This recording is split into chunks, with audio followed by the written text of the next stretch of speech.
The morning sun cast long shadows across the Naval Academy's pristine grounds as Lieutenant Commander Sarah Chen stepped out of her car. At 28, she carried herself with the quiet confidence of someone who had earned every stripe on her uniform through sheer determination and skill. Her black hair was pulled back in regulation style, and her dark eyes held a sharpness that spoke of countless hours studying tactics, weather patterns, and the art of aerial combat. Sarah had always been different from her peers. While other children played with dolls or video games, she built model airplanes and studied the mechanics of flight. Her father, a mechanic at a small airport, would take her to work on weekends where she learned to identify aircraft by their engine sounds alone. Her mother, a mathematics teacher, ensured Sarah understood that precision and calculation were just as important as courage in any dangerous profession. The path to becoming a naval aviator had been anything but smooth. Sarah remembered her first day at flight school, where she was one of only 3 women in a class of 47. The instructors were tough on everyone, but she felt the extra weight of scrutiny that came with being a pioneer. Every mistake was magnified, every success questioned. She learned early that she would have to be twice as good to get half the recognition. During her training years, Sarah developed a reputation for her analytical approach to combat scenarios. While her male counterparts often relied on aggression and quick reflexes, she studied patterns, anticipated enemy movements, and struck with surgical precision. Her instructors noted that she had an almost supernatural ability to remain calm under pressure, a trait that would serve her well in the years to come. Her first deployment took her to the Persian Gulf, where tensions were high and every mission carried real danger. Sarah flew reconnaissance missions, gathering intelligence that proved crucial for larger operations. She never spoke about the close calls, the times when enemy missiles came too close for comfort, or the nights when she lay awake wondering if tomorrow would be her last flight.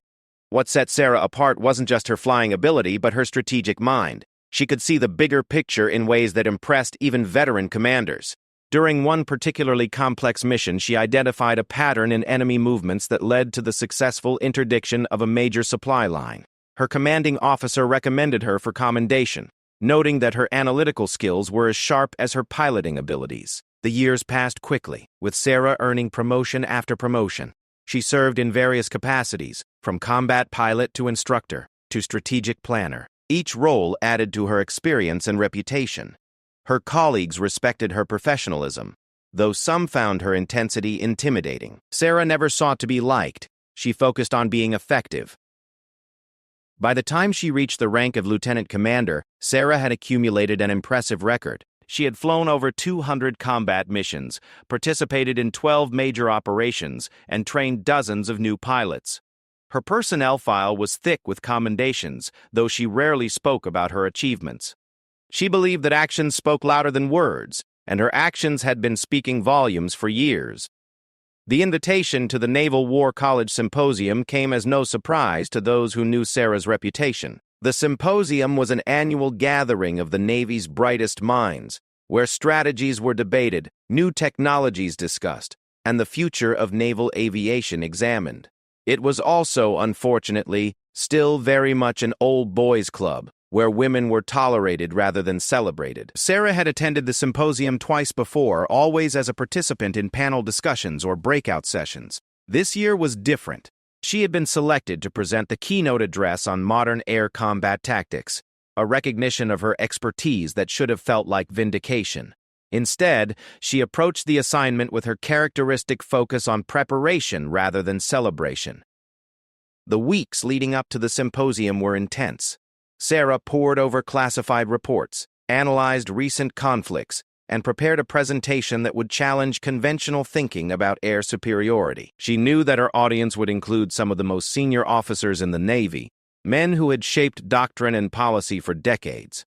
She also knew that some of them still questioned whether women belonged in combat roles. As she walked across the academy grounds that morning, Sarah's mind was focused on the day ahead. The symposium would begin with opening remarks from the commandant, followed by several panel discussions.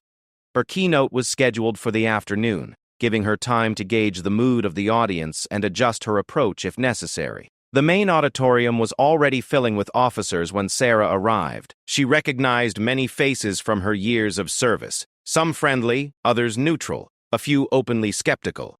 The Navy was changing, but change came slowly to an institution built on tradition and hierarchy. Sarah had learned to navigate this environment carefully, earning respect through competence rather than confrontation.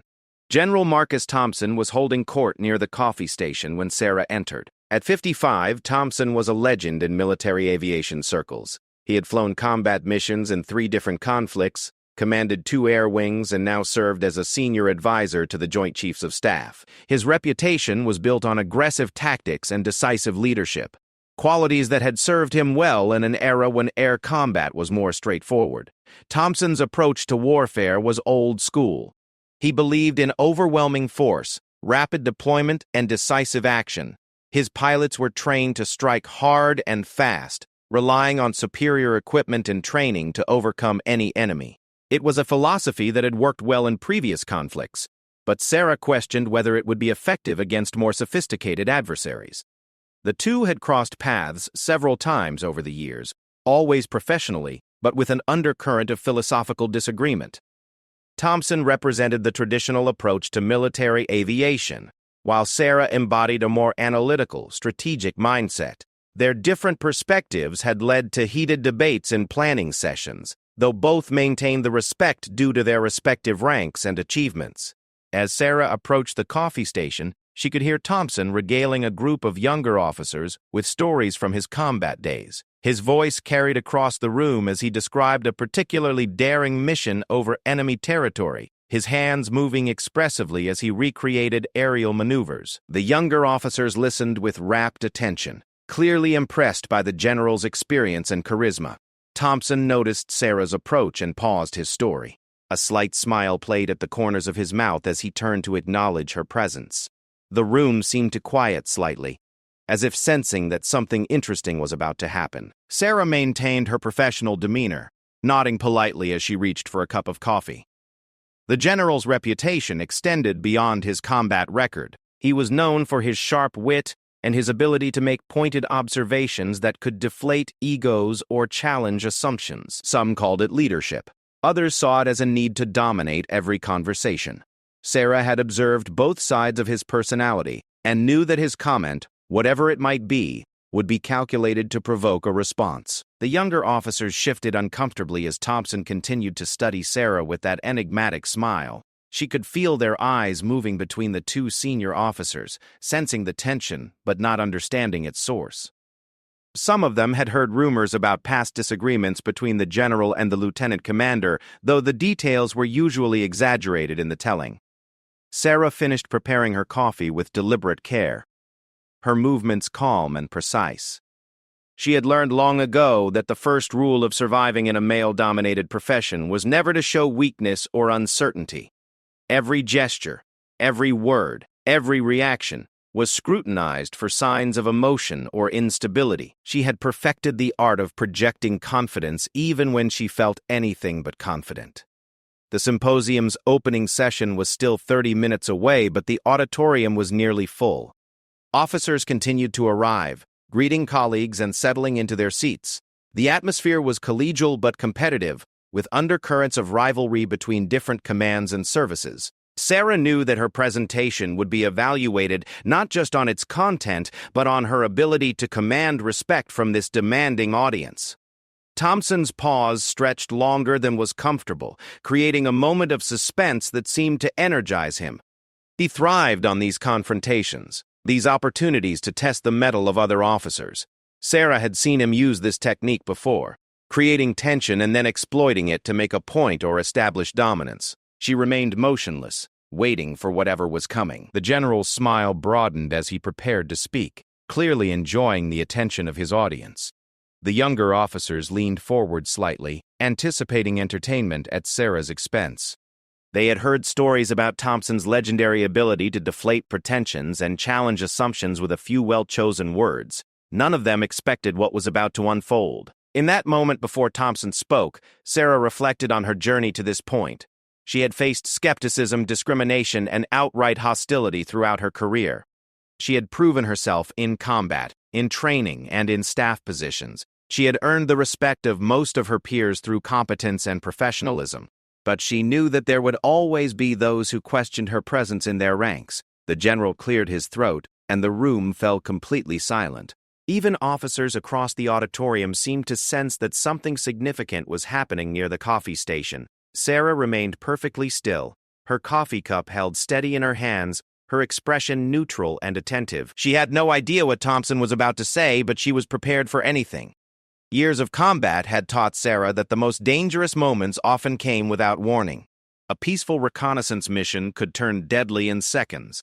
A routine training exercise could become a fight for survival. She had learned to stay alert, to read situations quickly, and to respond appropriately regardless of the circumstances. These skills, developed in the cockpit, had proven equally valuable in conference rooms and social situations. The tension in the room was palpable as Thompson prepared to deliver whatever observation or challenge he had in mind. Sarah could feel the weight of expectation from the assembled officers, many of whom were probably hoping for some form of confrontation. She had no intention of giving them that satisfaction, but she was ready to defend herself if necessary. As the moment stretched on, Sarah found herself thinking about all the young women who might follow in her footsteps. Every interaction like this one was being watched and evaluated by junior officers who were still forming their opinions about women in combat roles. Her response, whatever it might be, would be remembered and discussed long after the symposium ended. The general's eyes glinted with anticipation as he finally opened his mouth to speak, setting in motion a chain of events that would be talked about in naval circles for years to come. Sarah stood ready, her years of training and experience about to be tested in an entirely different kind of combat. General Thompson's voice carried clearly across the suddenly quiet auditorium as he addressed Sarah with theatrical formality.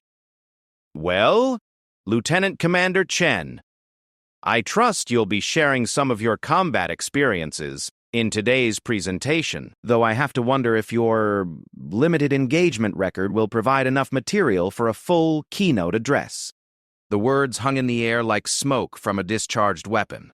Around the coffee station, the younger officers exchanged glances, some smirking at what they perceived as a perfectly delivered insult. Others looked uncomfortable, recognizing the inappropriate nature of the general's comment but uncertain how to respond. The broader auditorium had gone quiet, with conversations trailing off as people sensed the confrontation unfolding. Sarah's face remained impassive as she processed the general's words. She understood immediately what he was doing. Thompson was referring to kills in the traditional military sense, confirmed enemy aircraft destroyed in air-to-air combat. It was a metric that had defined fighter pilot prestige for generations, a scorecard that separated the legends from the merely competent. In Thompson's generation, pilots were measured by their kill counts, their ability to engage enemy fighters and emerge victorious. The general's implication was clear and calculated. Sarah's combat record, impressive as it was, contained no confirmed air-to-air kills. Her missions had been primarily ground attack reconnaissance and support operations. She had faced surface-to-air missiles, anti-aircraft fire, and the constant threat of enemy fighters. But she had never engaged in the classic dogfight that produced the kills Thompson was referencing. This distinction mattered deeply in military aviation culture. Fighter pilots who had scored kills were part of an elite brotherhood, regardless of their other accomplishments.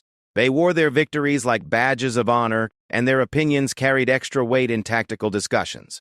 Thompson himself had 3 confirmed kills from his combat tours, a fact that was well known and frequently mentioned in discussions of his qualifications. The younger officers around the coffee station were clearly enjoying the spectacle. Several had their phones discreetly positioned, hoping to capture Sarah's reaction for later sharing. They expected to see embarrassment, anger, or some other emotional response that would confirm their suspicions about women's unsuitability for combat roles. The general had given them exactly the kind of confrontation they had hoped for. Sarah took a slow sip of her coffee, using the moment to consider her response. She could feel the weight of expectation from the assembled crowd, the sense that her reply would define not just this moment, but potentially her entire career. The wrong response could damage her reputation and undermine her credibility. The right response could establish her authority and shut down future challenges. Thompson continued to smile confidently, clearly pleased with his tactical position. He had chosen his attack carefully, hitting Sarah on what appeared to be her weakest point. In the traditional metrics of fighter pilot success, she was vulnerable. Her combat record, while extensive, lacked the kind of dramatic victories that made for exciting war stories and career advancement. The general's approach reflected a broader tension within the military aviation community. Older officers like Thompson had been shaped by conflicts where air-to-air combat was more common, where fighter pilots regularly engaged enemy aircraft in classic dogfights. Their understanding of combat effectiveness was built around these experiences, and they struggled to adapt to modern warfare, where such encounters were increasingly rare.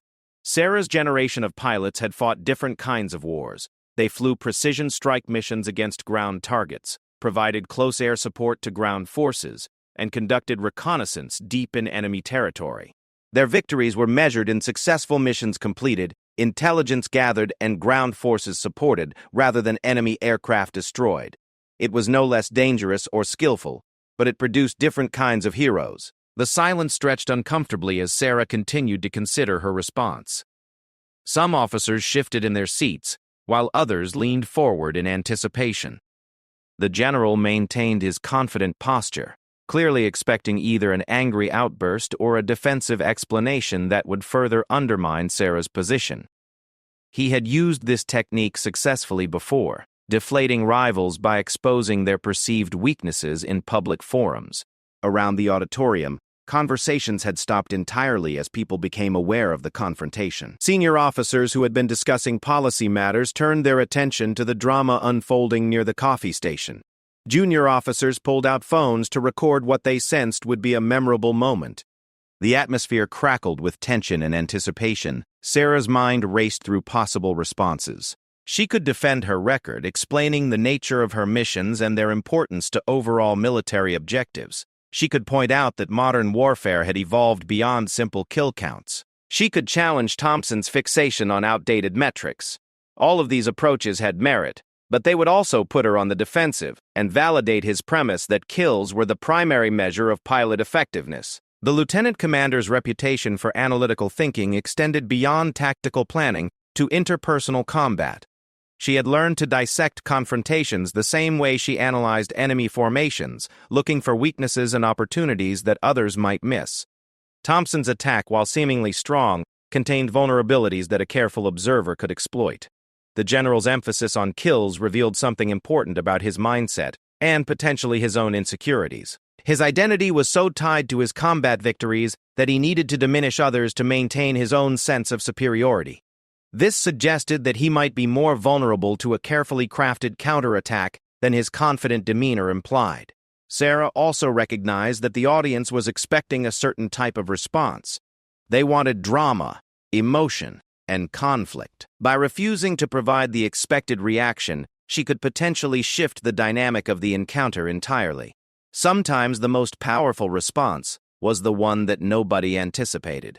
The younger officers were growing restless as the silence continued. They had expected a quick exchange, a verbal sparring match that would resolve quickly in the general's favor. Instead, they were witnessing something more complex and uncertain. Sarah's calm demeanor was unsettling some of them, as if she possessed knowledge they lacked. Thompson's smile began to falter slightly as Sarah's pause extended beyond what was comfortable. He had expected either immediate defensiveness or grudging acknowledgement of his point. Her continued silence and apparent thoughtfulness suggested that she might be preparing a more sophisticated response than he had anticipated. The lieutenant commander's combat experience had taught her that the most dangerous enemies were often the ones who appeared calm under pressure. She had faced surface-to-air missiles that required split-second decisions and enemy fighters that demanded instant reactions. But she had also learned that sometimes the best response was careful consideration. As Sarah continued her mental preparation, she thought about the broader implications of this moment. Her response would be remembered and discussed throughout the naval aviation community. It would influence how future generations of female officers were perceived and treated. The stakes were higher than just her own reputation or career advancement. The general shifted his weight slightly, beginning to show signs of uncertainty about the situation he had created.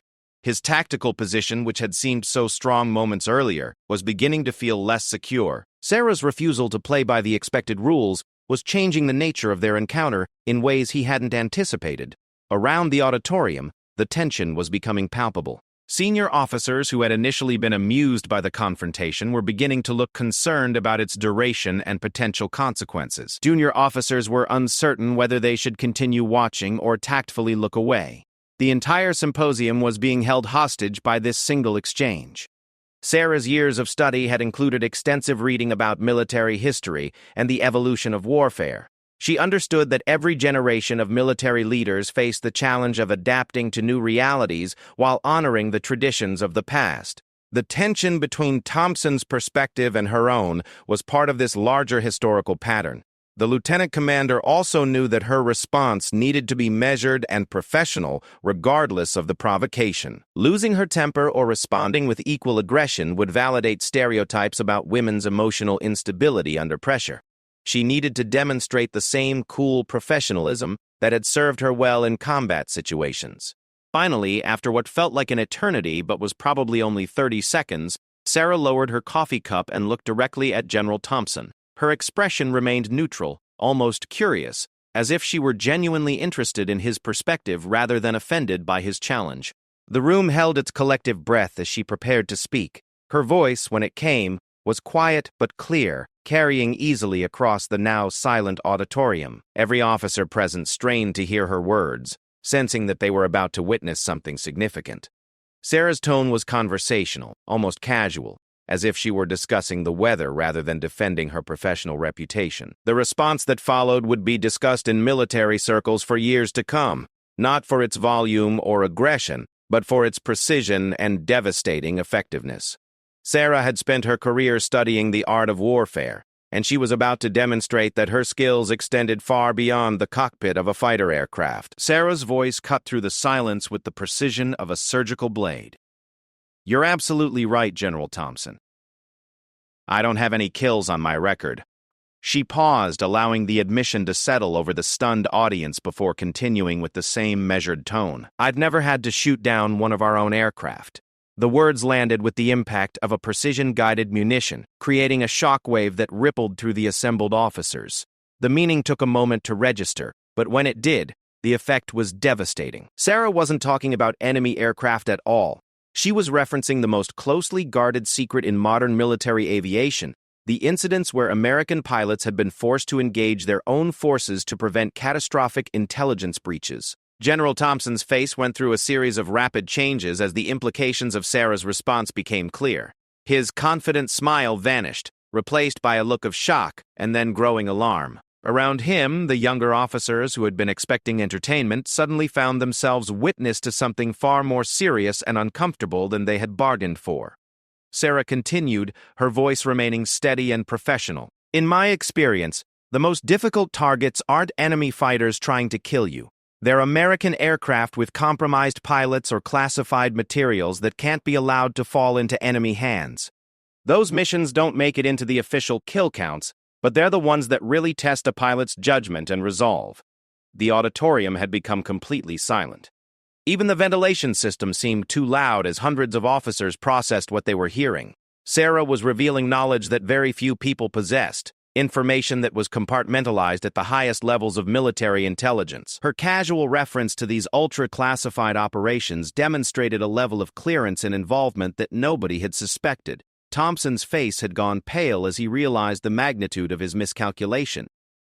He had assumed Sarah's lack of conventional kills indicated limited combat experience, but she was actually revealing that her missions had been so sensitive and critical that they couldn't be acknowledged publicly. The most dangerous and psychologically demanding operations in military aviation were the ones that never appeared in official records. The younger officers around the coffee station were no longer smiling. Several had quietly put away their phones, suddenly understanding that they had stumbled into a conversation involving classified information that they had no business hearing. The excitement of watching a senior officer being challenged had transformed into the uncomfortable realization that they were in over their heads. Sarah took another sip of her coffee, allowing the silence to stretch as the implications of her words continued to sink in. She had delivered her response with the same calm professionalism that had characterized her entire career, but the effect was more devastating than any angry outburst could have been. She had turned Thompson's attack completely around, using his own weapon against him with surgical precision. Around the auditorium, senior officers were beginning to understand what had just happened. Sarah hadn't just defended herself against Thompson's challenge. She had revealed that her combat experience extended into areas that most of them couldn't even imagine. The missions she was referencing were the stuff of legend and nightmare, operations that tested the absolute limits of military professionalism and psychological endurance. The general struggled to recover his composure, but the damage was already done. His attempt to embarrass Sarah by highlighting her lack of kills had backfired spectacularly, revealing instead that her missions had been so classified and critical that normal metrics didn't apply. He had walked into a verbal minefield, and Sarah had detonated it with devastating effectiveness. Lieutenant Commander Chen's response also carried a subtle but unmistakable message about the evolution of warfare and military service. While Thompson's generation had fought conventional enemies in relatively straightforward conflicts, her generation had been tasked with operations that blurred traditional lines and challenged basic assumptions about loyalty, duty, and the nature of the enemy. The psychological weight of the mission Sarah had referenced was almost unimaginable. Shooting down enemy aircraft, however dangerous, was straightforward compared to being ordered to engage American forces to protect classified information or prevent intelligence disasters. These were the kinds of operations that could break even the strongest pilots, requiring not just technical skill but incredible mental resilience and moral clarity. Sarah's casual reference to these missions also revealed something about her own psychological makeup. She had not only participated in operations that would haunt most pilots for the rest of their lives, but she could discuss them with apparent equanimity in a public forum. This suggested a level of compartmentalization and professional detachment that was both impressive and slightly unsettling. The broader implications of her revelation were staggering for everyone present. Military aviation was full of rumors and speculation about black operations and classified missions, but Sarah had just confirmed that such operations not only existed, but were more common and more psychologically demanding than anyone had imagined. Her matter-of-fact tone suggested that these missions were simply part of the job for pilots at her level. Thompson finally managed to speak, his voice noticeably less confident than it had been moments earlier. "Commander Chen, I think we should perhaps focus on the scheduled presentations rather than—" He trailed off, clearly unsure how to complete the sentence without making the situation worse for himself. Sarah nodded politely, as if Thompson's original challenge had been a reasonable question rather than an attempt to humiliate her. "Of course, General. I look forward to discussing conventional tactical approaches in my presentation this afternoon, though I suspect some of our newer officers might benefit from understanding that modern combat operations often extend beyond traditional parameters." Her words carried a gentle but unmistakable rebuke. While maintaining perfect professional courtesy, Sarah had managed to suggest that Thompson's focus on conventional kill counts reflected outdated thinking about modern warfare. She had transformed his attack into an opportunity to demonstrate her superior understanding of contemporary military challenges. The younger officers who had been hoping for entertainment were now deeply uncomfortable. They had expected to witness Sarah's humiliation, but instead they had seen a masterclass in psychological warfare, delivered with devastating precision. Several were beginning to understand that they had seriously underestimated the lieutenant commander's capabilities and experience. Around the auditorium, conversations were slowly resuming, but the energy in the room had completely changed. Word of the exchange was spreading rapidly through the assembled officers, with details being shared and speculation running wild about the missions Sarah had referenced. Her reputation, already impressive, had been elevated to an entirely different level. The general made a tactical retreat, excusing himself to speak with other officers across the room. His departure was noticed by everyone present, and the symbolism was clear. Sarah had not just defended herself successfully. She had forced one of the Navy's most senior and respected combat leaders to withdraw from the field of battle. Sarah finished her coffee with the same calm deliberation she had shown throughout the encounter. Around her, officers were beginning to approach with new expressions of respect and curiosity. Her revelation had transformed her from a competent staff officer into something far more intriguing and formidable, a pilot who had operated at the very edge of military protocol and emerged with her professionalism and sanity intact. The symposium's opening session began shortly afterward, but the real drama had already concluded. Sarah's response to Thompson's challenge had become the defining moment of the event, overshadowing even the scheduled presentations and panel discussions. Officers would discuss and analyze her words for months to come, trying to understand the full implications of what they had witnessed. During her keynote presentation that afternoon, Sarah delivered a masterful analysis of modern air combat tactics that demonstrated her deep understanding of both technological capabilities and human factors in military operations. Her earlier exchange with Thompson had established her credibility in a way that no amount of preparation could have achieved. The audience listened with rapt attention, understanding that they were hearing from someone with experience far beyond what they had imagined. The general attended her presentation, sitting in the back row and listening carefully to her analysis. His earlier confidence had been replaced by grudging respect for an officer who had outmaneuvered him completely. After the presentation, he approached Sarah privately to acknowledge her expertise and apologize for his earlier behavior. The incident became legendary within naval aviation circles, told and retold as an example of how grace under pressure and superior knowledge could triumph over bluster and intimidation. Sarah's response was studied and analyzed, admired for its precision and effectiveness. It became a case study in professional communication and psychological warfare. Years later, when Sarah reached flag rank herself, she would use the incident as a teaching tool for younger officers facing discrimination or challenges to their credibility. Her advice was always the same: let your knowledge and professionalism speak for themselves, and never let others define your worth by their limited understanding of your capabilities. The general's challenge had been intended to diminish Sarah and reinforce traditional hierarchies. Instead, it had become the moment that established her as one of the most formidable officers of her generation. Her calm reply had not just left the Navy speechless.